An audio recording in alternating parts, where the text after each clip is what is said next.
बिस्मिल्लाहिर्रहमानिर्रहीम। अस्सलाम वालेकुम व्यूअर्स। आज हम जो पढ़ने जा रहे हैं वो है हाइब्रिडाइजेशन। हाइब्रिडाइजेशन की बेसिक्स के बारे में हम बात करेंगे, उसके एंगल के बारे में, उसकी ज्योमेट्री के बारे में और किस तरह से ये हाइब्रिडाइजेशन होती है उसके बारे में हम सीखेंगे। उससे पहले मैं आपको इंट्रोडक्शन करवाता जाऊँ। आई एम मोहम्मद अवैस और वेलकम टू द कीमोपीडिया। आज हम जो टॉपिक पढ़ने जा रहे हैं उसकी शुरुआत करते हैं, वो है sp2 hybridization. Basically, sp2 hybridization is the process of the intermixing of 1s and 2p atomic orbital having different energy and shape। यानी कि किसी भी मोलिक्यूल में मौजूद एटम जिसकी हाइब्रिडाइजेशन हम देखना चाह रहे हैं, उसके एटॉमिक ऑर्बिटल जिनकी पहले एनर्जी और शेप जो है वो मुख्तलिफ होगी, इंटरमिक्स होंगे और इंटरमिक्स होने के बाद एक सेट देंगे हाइब्रिड ऑर्बिटल्स का। और जो हाइब्रिड ऑर्बिटल का सेट होगा उसमें तीनों आपके जो बनने वाले sp2 में बनने वाले तीन हाइब्रिड ऑर्बिटल की एनर्जी और शेप जो है वो सेम होगी। sp2 हाइब्रिडाइजेशन, जैसा कि हमने डेफिनेशन को थोड़ा सा डिस्कस किया है, इसको मज़ीद एक्सटेंड करते हैं। इसकी पहली एग्जांपल जो हमने की हुई है उसमें हमने मॉलिक्यूल लिया है BF3। अब BF3 मॉलिक्यूल जो है बेसिकली बोरोन जो है इसकी हमने हाइब्रिड स्टेट देखनी है, क्योंकि मैं पहले भी बता चुका था, हमने प्रीवियस पढ़ा है हाइब्रिडाइजेशन की बेसिक्स के बारे में जाना है। उसके बाद हमने sp3 हाइब्रिडाइजेशन को कम्प्लीटली डिस्कस किया था।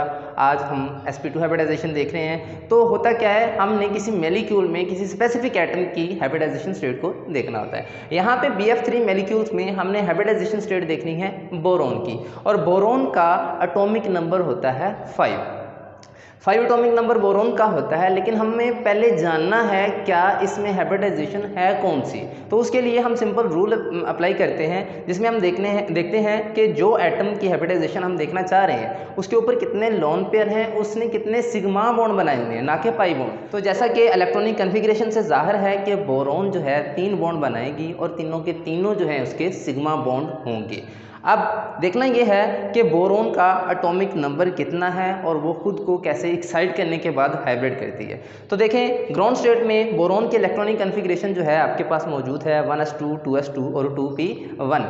लेकिन जब इसकी हम बात करेंगे एक्साइटेड स्टेट में, तो एक्साइटेड स्टेट में एक इलेक्ट्रॉन जो है 2s से जंप करने के बाद 2p में चला जाएगा। अब 2p के कौन से ऑर्बिटल में जाएगा वो आपके पास मौजूद हैं। 2s से जंप करने के बाद वो 2py में जाएगा। अब 2py में और 2px और 2s में एक एक इलेक्ट्रॉन आपके पास मौजूद है, और इनकी वजह से ही आपकी हाइब्रिड स्टेट बनेगी, जिसमें एक 2s और 2 2px और 2py, यानी कि 2p और एक s आपस में इंटरमिक्स हुए हैं। और इंटरमिक्स होने के बाद उन्होंने जो आपको ऑर्बिटल दिए हैं वो आपके पास मौजूद हैं sp2 और sp2 हाइब्रिड ऑर्बिटल्स।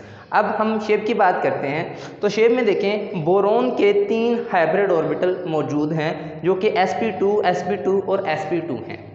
अब इसके साथ BF3 फ्लोरीन के 3 एटम्स मौजूद हैं। अब फ्लोरीन के 3 एटम्स मौजूद हैं तो फ्लोरीन का कौन सा ऑर्बिटल इसके साथ इंटरमिक्स होगा, तो उसमें गाइस देखते हैं फ्लोरीन के, देखें इसकी इलेक्ट्रॉनिक कन्फिग्रेशन एटॉमिक नंबर 9 है, 1s2, 2s2, 2px2, 2py2 और 2pz1, यानी कि z में एक इलेक्ट्रॉन जो है वो पार्शली फिल्ड है, या ऑर्बिटल जो है वो पार्शली फिल्ड है, या एक इलेक्ट्रॉन मौजूद है।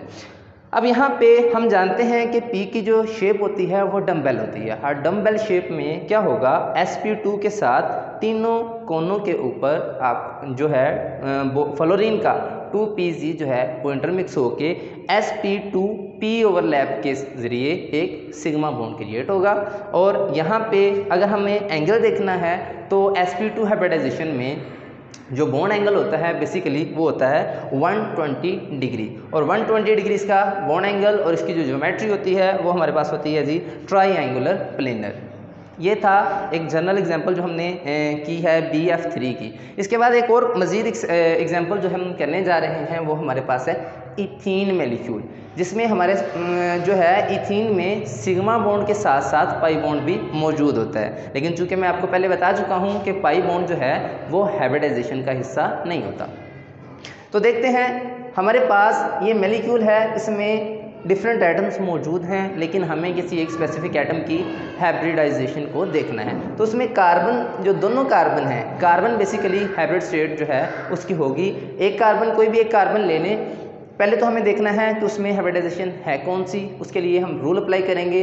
इस कार्बन में देखें हमारे जो बॉन्ड बनाए हुए हैं, बेसिकली पहला बनने वाला जो बॉन्ड होता है हमेशा वो सिग्मा बॉन्ड होता है, और सिग्मा के साथ जो दूसरा बॉन्ड बना हुआ होता है वो होता है पाई बॉन्ड, जो कि साइड वाइज ओवरलैप से बनता है। तो ये हमेशा याद रखिएगा, जब भी बॉन्ड बने हैं, पहला बॉन्ड बना है तो वो सिग्मा होगा, दो हैं, एक सिग्मा है एक पाई है। अगर तीन बॉन्ड हैं, एक सिग्मा है, तो बाकी दो जो होते हैं वो पाई होते हैं। तो यहाँ पे हम देखते हैं, इस कार्बन को ले लेते हैं। इसने टोटल जो बॉन्ड बनाए हुए हैं, 4 बॉन्ड इसने बनाए हुए हैं, जिसमें से 3 बॉन्ड जो हैं बेसिकली वो सिग्मा बॉन्ड है, और एक बॉन्ड जो है वो पाई बॉन्ड है। और कार्बन के ऊपर जो है कोई लोन पेयर मौजूद नहीं है। तो लोन पेयर कोई नहीं है, सिग्मा बॉन्ड 3 है। आंसर हमारे पास आ रहा है 3, जो हमें बताता है कि एक S के साथ 2 P ऑर्बिटल जो हैं वो इंटरमिक्स हुए हैं, और इसकी हाइब्रिडाइजेशन जो होगी वो sp2 होगी। आगे सेम उसी तरह हम इसकी ग्राउंड स्टेट देखते हैं। कार्बन की हाइब्रिडाइजेशन स्टेट देखने से पहले हम इसकी ग्राउंड स्टेट पे डिस्कस करते हैं। इसकी इलेक्ट्रॉनिक कन्फिगरेशन होती है 6 1s2 2s2 और 2p2। इसका मतलब है एक्साइटेड स्टेट में जब कार्बन जाएगी तो 2s का एक इलेक्ट्रॉन मूव करके 2p में चला जाएगा, और यहाँ पे पार्शली फिल्ड ऑर्बिटल्स या अनपेयर्ड इलेक्ट्रॉन्स की तादाद जो है वो 4 हो जाएगी। एक 2s में, 2px में एक, 2py और 2pz में एक एक इलेक्ट्रॉन जो है सभी में आ जाएगा। अब इसके बाद जब हाइब्रिड स्टेट हमने देखनी है, sp3 के केस में एक s और 3 p आपस में इंटरमिक्स हुए थे, लेकिन sp2 के केस में अब एक S और 2 P जो हैं यानी px और py ये आपस में इंटरमिक्स होंगे, और एक सेट बनेगा 3 हाइब्रिड ऑर्बिटल का, जिसको हम तीनों का नाम होगा sp2 sp2 और sp2। और यहाँ पे अगर हम देखें तो ये हमारे पास जो 2pz है ये अनहाइब्रिड है, ये हाइब्रिडाइजेशन का हिस्सा नहीं है। तो हम देखते हैं, इसकी शेप पे बात करते हैं, वहाँ से हमें ये क्लियरेंस होगी कि ये हाइब्रिडाइजेशन का हिस्सा कैसे नहीं है। देखते हैं, इस कार्बन के 3 हाइब्रिड ऑर्बिटल की वजह से जो आपकी लूप्स बनेगी 1 2 और 3, ये तीनों sp2 sp2 और sp2 होंगी। सेम इसी तरह इस कार्बन की भी 3 लूप्स जो होंगी वो sp2 sp2 और sp2 होंगी। अब देखना ये है कि इस कार्बन का 2pz जो कि अनहाइब्रिड था, और इस कार्बन का भी 2pz जो कि अनहाइब्रिड था, ये आपस में साइड वाइज ओवरलैप कर लेंगे, क्योंकि जो p होता है, pz है, ये बेसिकली साइड वाइज ओवरलैप होगी, और साइड वाइज ओवरलैप की वजह से हमेशा बनने वाला जो बॉन्ड होता है वो पाई बॉन्ड होता है। अब ये एक पाई बॉन्ड बनेगा।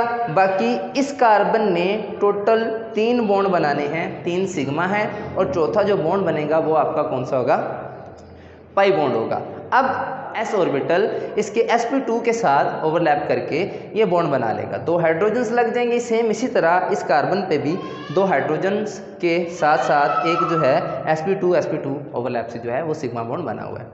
अब बाकी बच जाता है 2pz जो कि अनहाइब्रिड है। दोनों कार्बन में 2pz जो है वो अनहाइब्रिड है, जो कि साइड वाइज ओवरलैप करेगा, और साइड वाइज ओवरलैप से बनने वाला जो बॉन्ड होगा वो होगा पाई बॉन्ड। तो गाइज ये हमारा आज का लेक्चर था। इसमें अगर कोई क्वेश्चन हो या कोई कन्फ्यूजन हो तो आप कमेंट बॉक्स में मैसेज कर सकते हैं, आई विल आंसर इंशाल्लाह। तो इसके साथ ही मुझे इजाज़त दीजिए। अल्लाह हाफिज़।